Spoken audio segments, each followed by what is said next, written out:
കറാമ food ഫെസ്റ്റിവലിൻ്റെ ആദ്യത്തെ ദിവസമായി നിന്ന് ഞങ്ങൾ ഫസ്റ്റ് ട്രൈ ആക്കിയത് പഴംപൊരിയും ബീഫുമായിരുന്നു. അടിപൊളി ടേസ്റ്റ് ആയിരുന്നു അതിനുശേഷം ഞങ്ങൾ പാലട പായസം കഴിച്ചു. ഫാദിക്ക് ഒരുപാട് ഇഷ്ടമായി, സാജുവിന് ഒരുപാട് ഇഷ്ടമായി.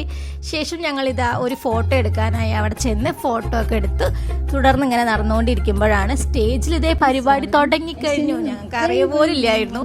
അങ്ങനെ പരിപാടിയൊക്കെ കണ്ടു. ഫാമിലീസിന് അവിടെ ഇരുന്ന് കാണാനുള്ള എല്ലാ സൗകര്യങ്ങളും അവർ ഒരുക്കിയിട്ടുണ്ട്. അപ്പോൾ എല്ലാവർക്കും ഒരുമിച്ച് ഇരുന്ന് കാണാം. തുടർന്ന് ഇതാ ഒരു എന്ത് കളറാണ് അത് നമ്മൾ പറയും, ഓറഞ്ച് കളറിലുള്ള ഡ്രസ്സൊക്കെ ഇട്ട് തലമുടിയും ഓറഞ്ചാക്കിയിട്ട് ചിത്രം വരയ്ക്കുന്നുണ്ട് ഒരു മനുഷ്യൻ. 10 ദിർഹമാണ് ചിത്രം വരയ്ക്ക്. ശേഷം ഇതാ ഗെയിംസ് ഉണ്ട്. നമ്മൾ ഗെയിംസ് ട്രൈ ചെയ്തു. ജാബിർ ഇതാ പൊട്ടി നിൽക്കണു, തോറ്റു. അങ്ങനെ ഇതാ കാലിഗ്രാഫി ഉണ്ട് അവിടെ. കാലിഗ്രാഫി കഴിഞ്ഞതാ നോക്കുമ്പോൾ ഇതാ ഒരു മനുഷ്യൻ വായുവിൽ ഇരിക്കുകയാണോ നിൽക്കുകയാണോ എന്ന് പോലെ നിൽക്കുന്നു.